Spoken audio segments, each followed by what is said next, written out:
épisode de Café avec Spiritisme.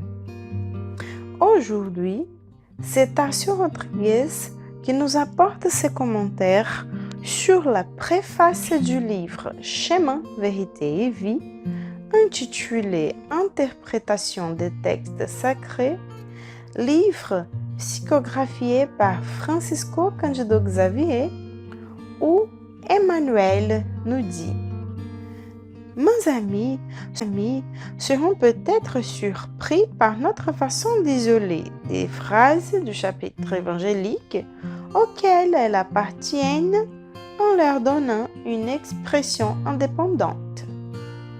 De certains passages, nous n'avons extrait que quelques mots pour leur attribuer un caractère particulier et nos humbles considérations peuvent paraître en contradiction avec les dispositions du chapitre dont elles s'inspirent.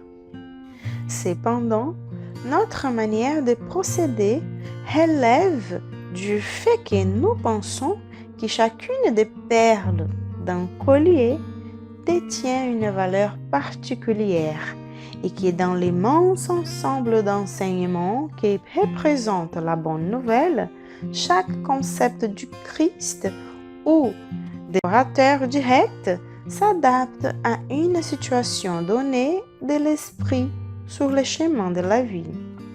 D'ailleurs, la leçon du maître ne sert pas uniquement au culte.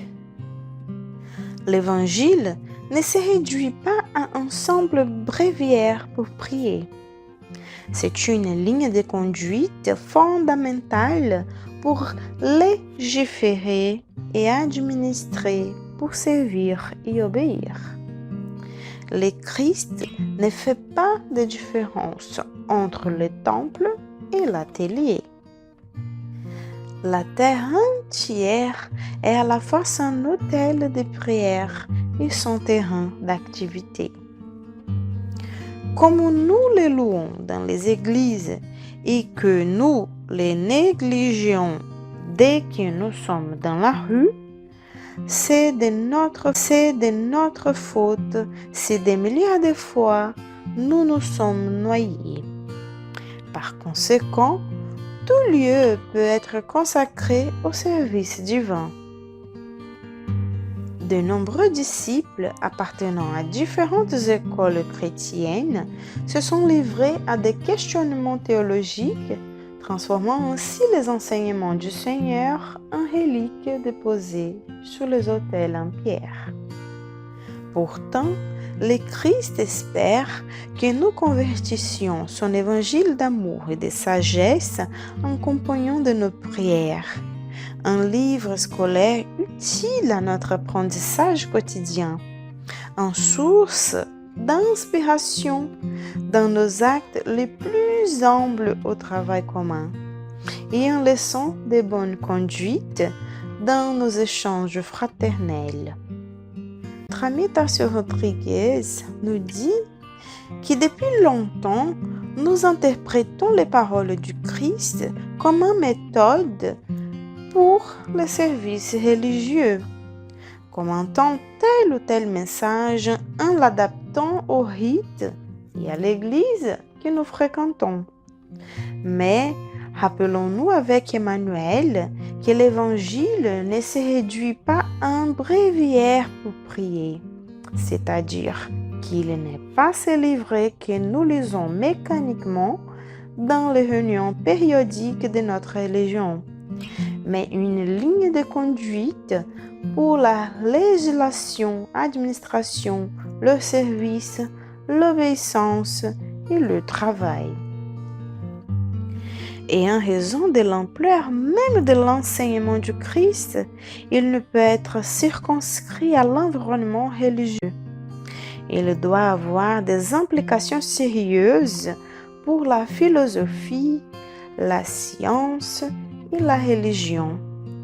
Il peut être mis à profit pour toutes les personnes de bonne volonté qui sont prêtes à rechercher cette source de connaissances.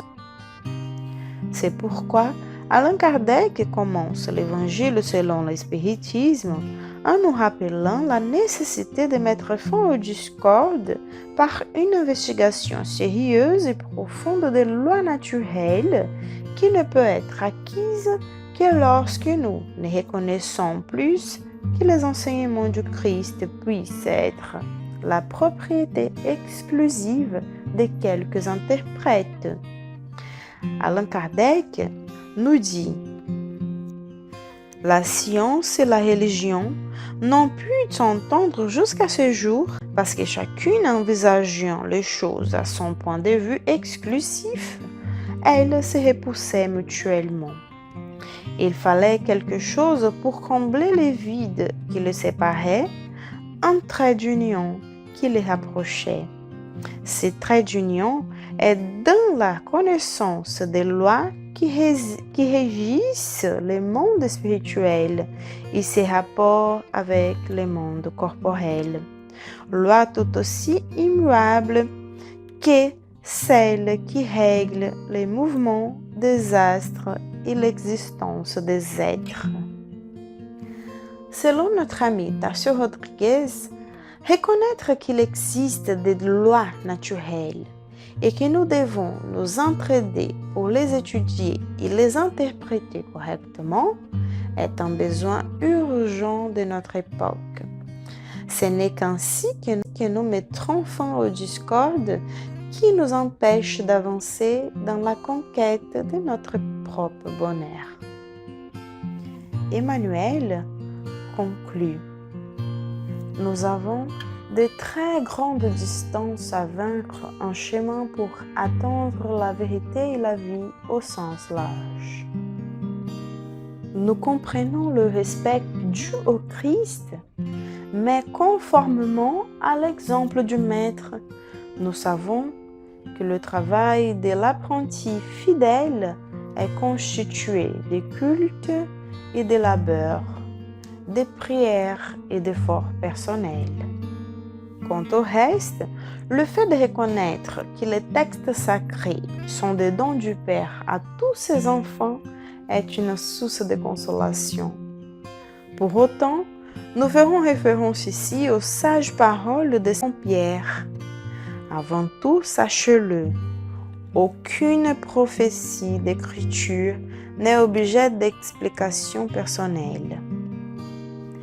Une bonne journée à tout le monde et jusqu'au prochain épisode de Café avec Spiritisme.